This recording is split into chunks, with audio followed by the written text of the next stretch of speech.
ओम शांति। आज हम बाबा की 23 फरवरी 2024 की साकार मुरली सुनेंगे। बाबा ने इस मुरली में हमें स्व की चेकिंग अर्थात चार्ट रखने के लिए अटेंशन दिलाया है।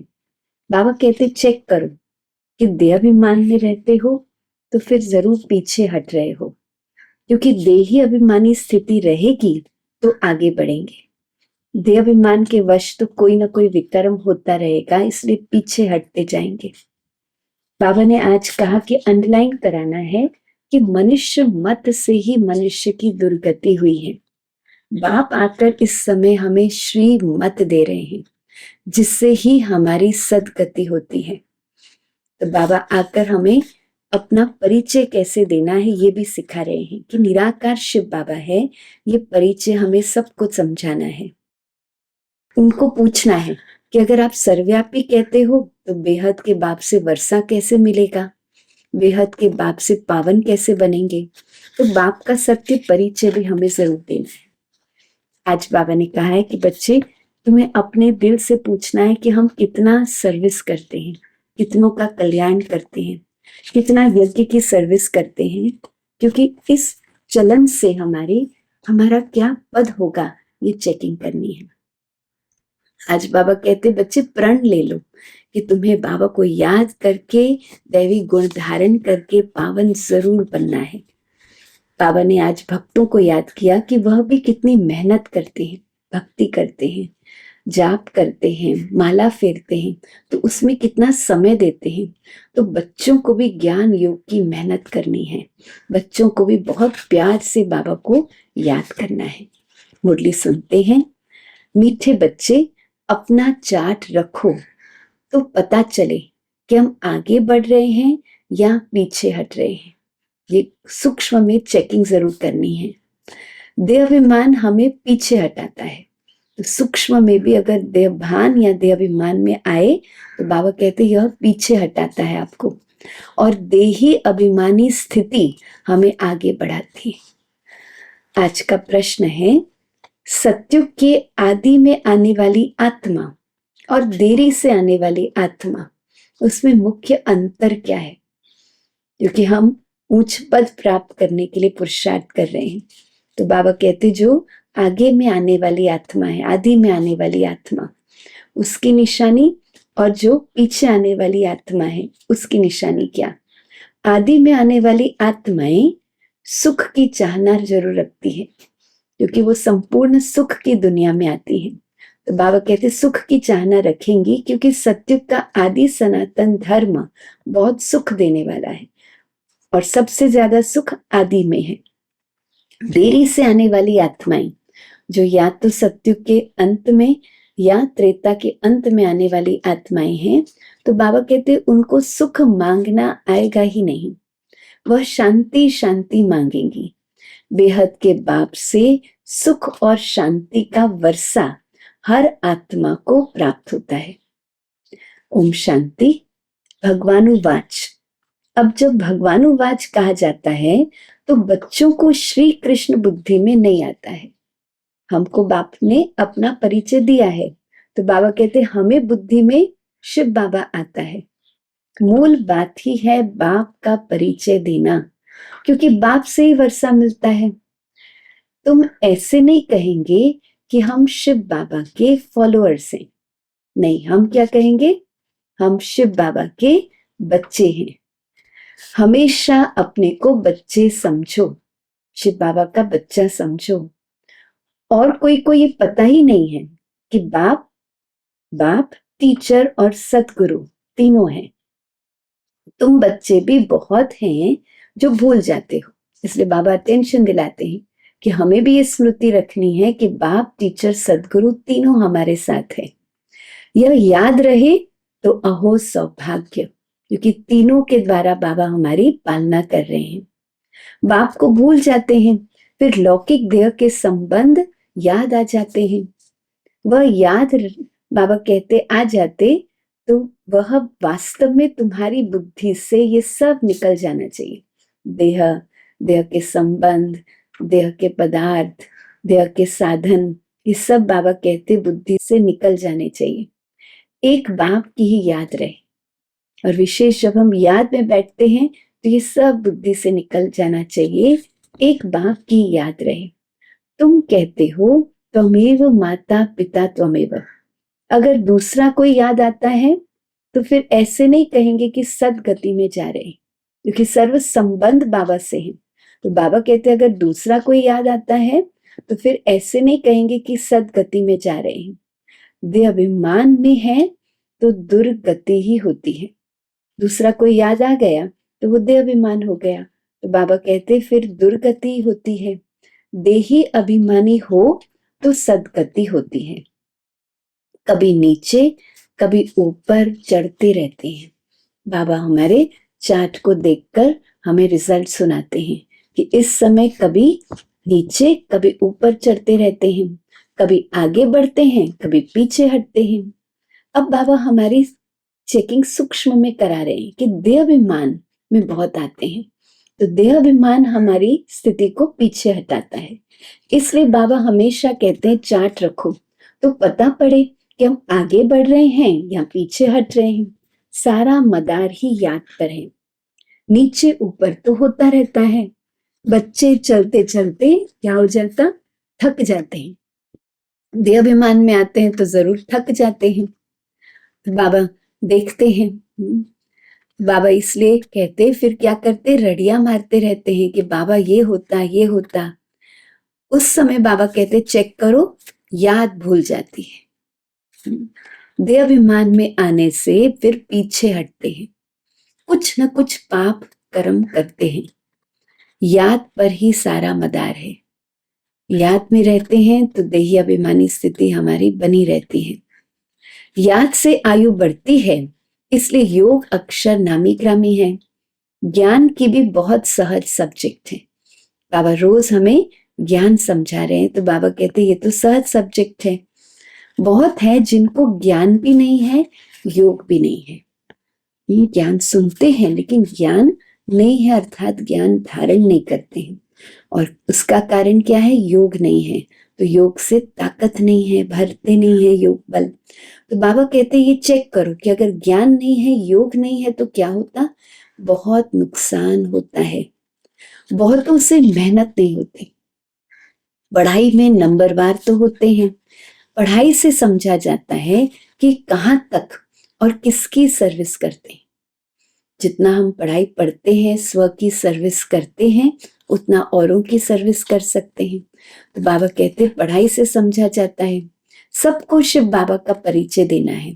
तुम जानते हो कि बेहद का वर्षा ही बेहद के बाप से मिलता है। मुख्य है माता पिता और तुम बच्चे। इस समय माता पिता बैठे हैं और हम बच्चे हैं। तो ये हुआ ईश्वरीय कुटुंब। और कोई भी बुद्धि में यहाँ नहीं होगा, किसी की बुद्धि में नहीं होगा कि हम शिव बाबा की संतान है, उनसे हमें वर्षा लेना है। हम बच्चों की बुद्धि में है क्योंकि बाबा ने हमें परिचय दिया है। एक बाप को ही याद करना है, यह भी निराकार शिव बाबा है। तो बाबा कहते हैं ये निराकार शिव बाबा है, ये परिचय ऐसे दो।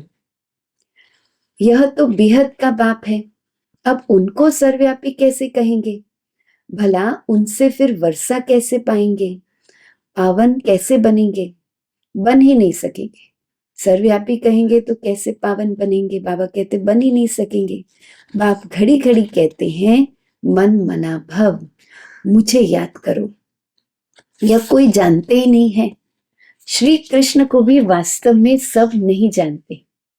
वह मोर मुकुटधारी यहाँ कैसे आएंगे, ये बहुत ऊंचा ज्ञान है।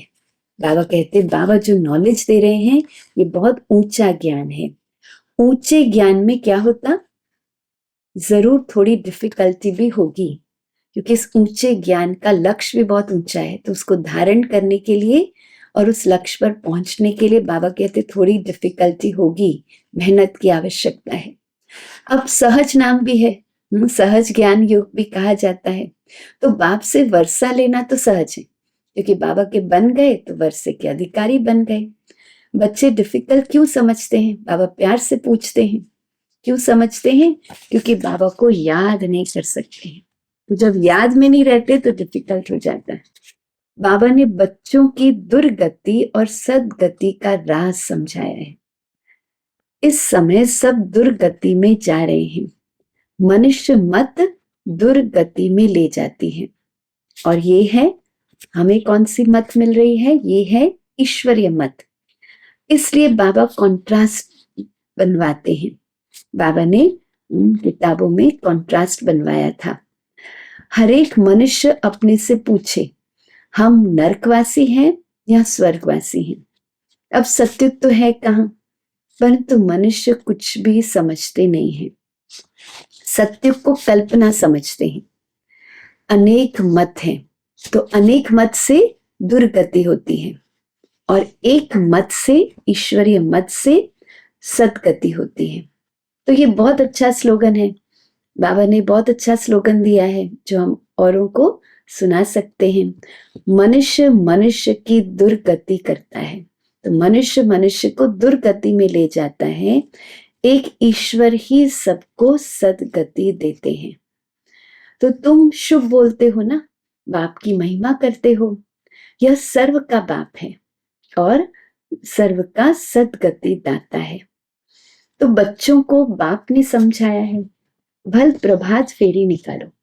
सेवा अर्थ प्रभात फेरी भी बाबा कहते निकालो। बोलो, हेवनली गॉड फादर हमको ये पद प्राप्त करा रहे हैं। अब नर्क का अंत आने वाला है। समझाने में मेहनत तो करनी पड़ती है। बाबा ने सर्विस के लिए युक्ति भी बताई है कि एरोप्लेन से पर्चे तुम गिरा सकते हो। हम तो एक बाप की ही महिमा करते हैं, वही सर्व का सदगति दाता है।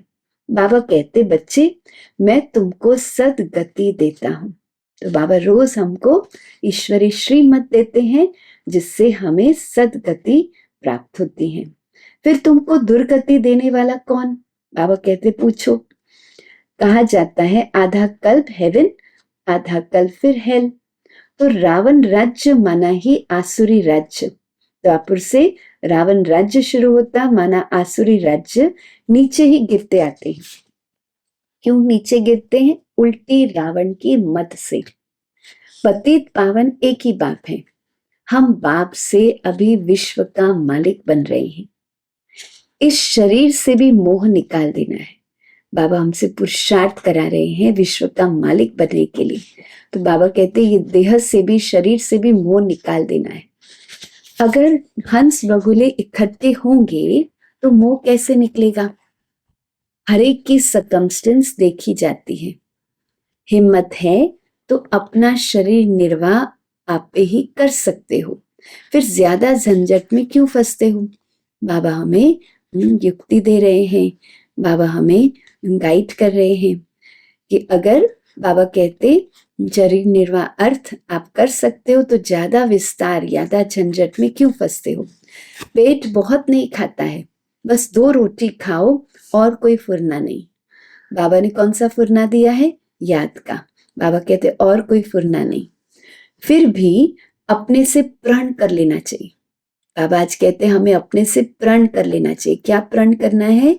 कि बाप को ही हमें याद करना है, जिससे सब विक्रम विनाश हो जाएंगे। इसका मतलब ये भी नहीं कि धंधा आदि नहीं करना है। तो प्रण करना है कि बाबा को याद करना है, लेकिन बाबा कहते कुछ छोड़ना नहीं है। धंधा नहीं करेंगे तो पैसे कहाँ से आएंगे? भीख तो नहीं मांगना है। यहाँ तो घर है, शिव बाबा के भंडारे से खाते हैं। तो बाबा कहते जो समर्पित बच्चे हैं वो भी शिव बाबा के भंडारे से खाते हैं, लेकिन वो भी अगर सर्विस नहीं करते तो फिर मुफ्त में खाते हैं। तो गोया भीख पर चलना होता है। फिर 21 जन्म सर्विस करनी पड़े।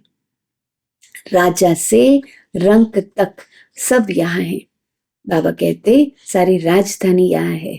सभी अपने पुरुषार्थ से अपना पद प्राप्त कर रहे हैं। तो राजा से रंक तक सब यहाँ है। वहां भी है, परंतु वहां भी पद अलग अलग होगा सत्युग में, परंतु वहां सदैव सुख है। यहाँ तो सदैव दुख है। पोजीशन तो होती है। बाबा से पूरा योग रखना है, सर्विस भी करनी है। तो बाबा कहते आज चेक करो, दिल से पूछना है कि हम यज्ञ की कितनी सर्विस करते हैं, तो कितना हमारा जमा है। यज्ञ की कितनी सर्विस करते हैं। कहते हैं ईश्वर के पास सब हिसाब बना बनाया है, अब उसको साक्षी होकर देखना है। बाबा के पास तो सारा हिसाब किताब है। आज बाबा कहते हैं आप साक्षी होकर अपना हिसाब देखो कि इस चलन से, अभी जो हम चलन चल रहे हैं, हमारी सोच, हमारा बोल, हमारा कर्म, हमारा संबंध संपर्क, इससे क्या पद पाएंगे। यह भी समझ सकते हैं कि श्रीमत पर चलने से कितना ऊंच पद पाएंगे और न चलने से फिर कम पद हो जाएगा। ये सब समझने की बातें हैं। तुम्हारे पास प्रदर्शनी में कोई भी धर्म वाला आता है, बोलो बेहद के बाप से बेहद के सुख शांति का वर्षा मिलता है। बेहद का बाप ही शांति दाता है, तो उनको ही कहते हैं शांति देवा। अब कोई जड़ चित्र थोड़ी शांति दे सकेगा। बाप कहते हैं तुम्हारा स्वधर्म ही है शांति। तुम शांति धाम में जाना चाहते हो? बाबा पूछते हैं। कहते हो शिव बाबा शांति दो, तो बाबा क्यों नहीं देंगे? पुकारते हैं ना ईश्वर को कि शांति दो, तो बाबा कहते बाबा क्यों नहीं देंगे? क्या बाप वर्षा नहीं देंगे अपने बच्चों को? तो कहते हैं शिव बाबा सुख दो, तो यह तो हेवन स्थापन करने वाला है, तो सुख क्यों नहीं देगा? हम बच्चों के लिए सुख की दुनिया हेवन बाबा स्थापन करने वाला है, तो बाबा कहते फिर सुख क्यों नहीं देंगे? उनको याद ही नहीं करेंगे, उनसे मांगे ही नहीं, तो फिर देंगे ही क्या? तो बाबा कहते बाबा को याद जरूर करना है, फिर बाबा से ये वर्षा हम प्राप्त कर सकते हैं। शांति का सागर तो बाबा ही है ना। तुम सुख चाहते हो, बाबा कहते शांति के बाद फिर सुख में आना है। पहले हम शांति धाम में जाएंगे, फिर सुख की दुनिया में आएंगे। पहले पहले जो आएंगे वह सुख पाएंगे, तो आदि में जो सत्युग के आएंगे वो संपूर्ण सुख पाएंगे। देरी से आने वाले तो फिर बाबा कहते उन आत्माओं की निशानी क्या होगी? जो देरी से, चाहे सत्युग के भी अंत में चाहे त्रेता के अंत में आएंगे, तो उनको सुख मांगना आएगा ही नहीं, वह मुक्ति मांगेंगे। पहले सब मुक्ति में जाएंगे, वहां तो दुख होगा ही नहीं। पहले तो शांति धाम में जाएंगे, वहां तो बाबा कहते दुख होगा ही नहीं। तुम जानते हो हम मुक्ति धाम में जाकर फिर सत्युग में अर्थात जीवन मुक्ति में आएंगे, बाकी सब मुक्ति में ही चले जाएंगे। इसको कयामत का समय कहा जाता है। अभी का समय है कयामत का समय। क्यों? सबका हिसाब किताब चुकता होने वाला है। जानवरों का भी हिसाब किताब होता है। कोई कोई राजाओं के पास रहते हैं, कोई की कितनी अच्छी पालना होती है। अब रेस के घोड़ों की भी संभाल होती है, क्योंकि घोड़े तीखे होंगे तो कमाई अच्छी होगी, तो धनी जरूर प्यार करेंगे। जो कमाई कराने वाले घोड़े होंगे तो धनी जरूर उनको प्यार करेंगे। ये भी ड्रामा में नोंद है। वहां ये होता नहीं। सत्युग में बाबा कहते हैं रेस आदि नहीं होती, यह रेस आदि बाद में शुरू हुआ है। ये सारा बना बनाया खेल है। सृष्टि के आदि मध्य अंत को भी अब तुम जान गए हो। आदि में बहुत थोड़े मनुष्य होंगे, हम विश्व पर राज्य करते रहेंगे। हर एक समझ सकते हैं कि हम बन सकते हैं या नहीं, तो बाबा तो हमको विश्व का मालिक बना रहे। अब बाबा कहते हर एक अपनी चेकिंग करे कि हम बन सकते हैं या नहीं। हम बहुतों का कल्याण करते हैं, इसमें मेहनत करनी पड़े। जबकि बाप मिला है और बाबा हमसे ये पुरुषार्थ करा रहा है, तो बाबा कहते मेहनत करनी पड़े। दुनिया वाले तो आपस में लड़ते झगड़ते हैं, विनाश के लिए क्या क्या बनाते रहते हैं। ऐसे ऐसे बॉम्ब्स बनाते हैं जिससे आग लग जाए। भंबोर को आग कोई कम थोड़ी लगेगी। विनाश होना है तो बाबा कहते भंबोर को आग कोई कम थोड़ी लगेगी, बुझाने वाला कोई रहेगा ही नहीं। ढेर बॉम्ब्स बनाते रहते हैं, उसमें गैस पॉइजन आदि डालते हैं जो हवा चलने से सब खत्म हो जाए। मौत तो सबके सामने बाबा कहते खड़ा है। अब मौत सामने खड़ा है, इसलिए बाबा कहते वर्षा लेना हो तो अभी लो। बाबा हमें सावधान कर रहे हैं कि मौत सामने खड़ा है, इसलिए बाप कहते हैं वर्षा लेना है तो अभी लो। मेहनत करो, टू मच धंधे में मत जाओ।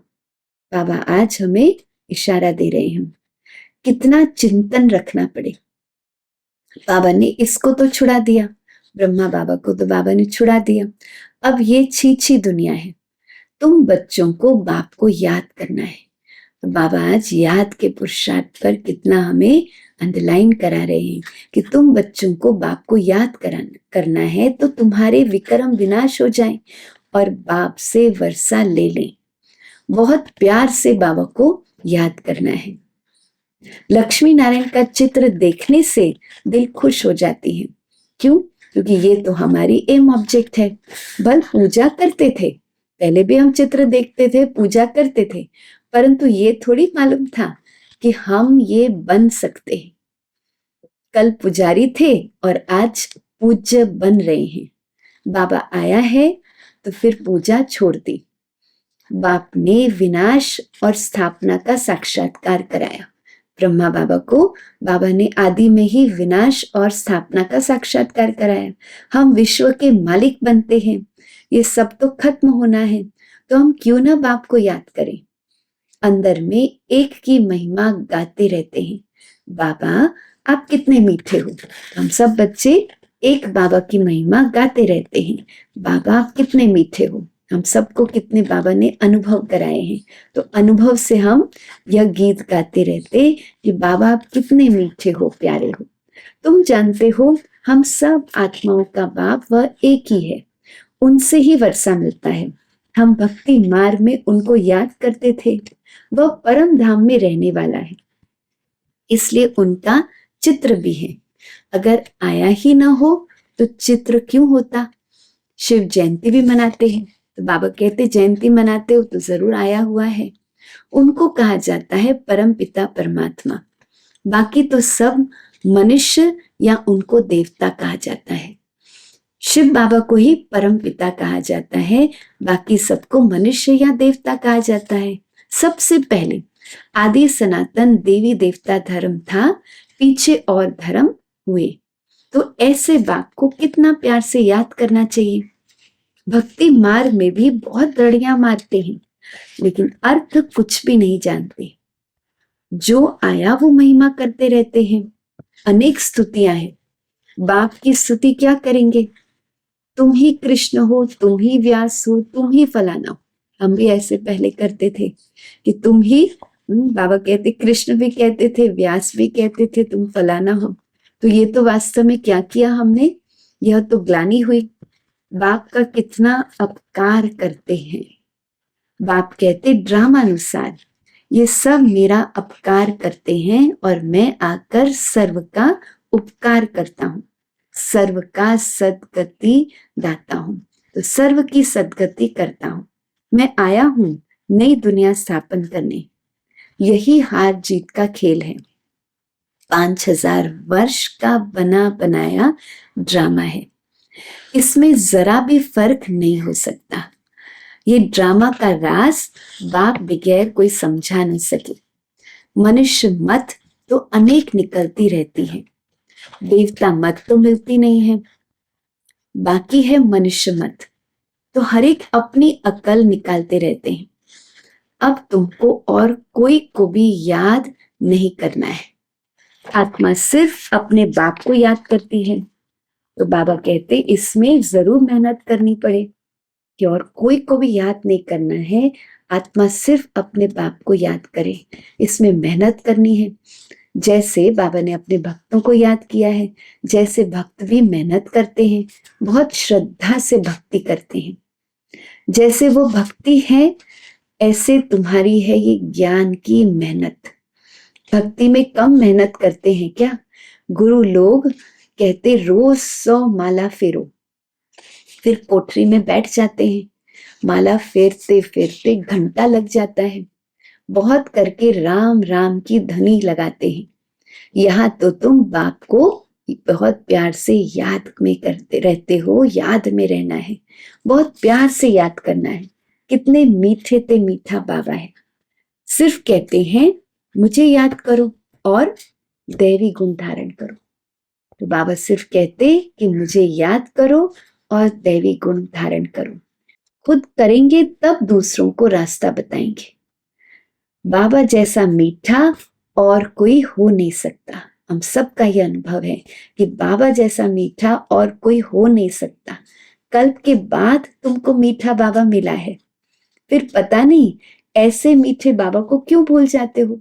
बाबा को आज प्रश्न हो रहा है कि ऐसे मीठे बाबा को क्यों भूल जाते हो। बाप स्वर्ग का रचयिता, तो तुम जरूर स्वर्ग के मालिक बनते हो ना, परंतु कट उतारने के लिए, पावन बनने के लिए बाप को याद करो।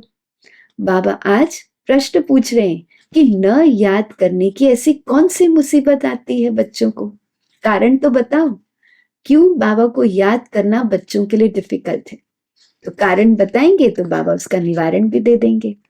तो बाबा इसलिए प्यार से कहते हैं कि हमें बहुत प्यार से बाबा को याद करना है, ये गुप्त मेहनत करनी है। अच्छा, मीठे मीठे लकी सितारों प्रति माता पिता बाप दादा का याद प्यार और गुड मॉर्निंग। रूहानी बाप की रूहानी बच्चों को नमस्ते। हम रूहानी बच्चों की रूहानी बाप दादा को याद प्यार, गुड मॉर्निंग और नमस्ते। धारणा के लिए मुख्य सार। शरीर निर्वाह अर्थ कर्म जरूर करो, लेकिन टू मच झंझटों में नहीं फंसना है। ऐसा चिंतन धंधे आदि का न हो जो बाप की याद ही भूल जाए। दूसरी पॉइंट, अनेक मनुष्य मतों को छोड़ एक बाप की मत पर चलना है। एक बाप की महिमा गानी है, एक बाप को ही प्यार करना है, बाबा को बहुत प्यार से याद करना है, बाकी सबसे मुंह निकाल देना है। वरदान है आज बाबा का, बेहद की वैराग्य वृत्ति द्वारा पुराने संस्कारों के वार से सेफ रहने वाले मास्टर नॉलेजफुल भव। बेहद की वैराग्य वृत्ति द्वारा पुराने संस्कारों के वार से सेफ रहने वाले मास्टर नॉलेजफुल भव। पुराने संस्कारों के कारण सेवा में व संबंध संपर्क में विघ्न पड़ते, संस्कार ही भिन्न भिन्न रूप से अपनी तरफ आकर्षित करते। जहां किसी तरफ का आकर्षण है वहां वैराग्य नहीं हो सकता। बाबा कहते जहां किसी भी तरफ आकर्षण है हमें, तो वहां वैराग्य नहीं हो सकता। संस्कारों का छिपा हुआ अंश, हमारे पुराने संस्कारों का छिपा हुआ अंश भी है, तो वो समय प्रमाण वंश का रूप ले लेता है, परवश कर देता है। इसलिए नॉलेजफुल बन बेहद की वैराग्य वृत्ति द्वारा पुराने संस्कारों, पुराने संबंध, पुराने पदार्थ, पुराने साधन, उनके वार से मुक्त बनो तो सेफ रहेंगे। बाबा कहते कि ये संस्कारों का जो छिपा हुआ अंश है वो समय प्रमाण वंश का रूप ले लेता, परवश कर देता है। इसलिए नॉलेजफुल बन बेहद की वैराग्य वृत्ति द्वारा पुराने संस्कारों, संबंध, पदार्थ के वार से मुक्त बनो तो सेफ रहेंगे। बाबा का स्लोगन है, माया से निर्भय बनो तो आपसी संबंधों में निर्माण बनो। माया से हमें निर्भय बनना है, और आपसी संबंधों में अर्थात जब आत्माओं से संबंध संपर्क में आते हैं तो वहां निर्माण बनना है, तो ये दोनों का संतुलन हो। ओम शांति।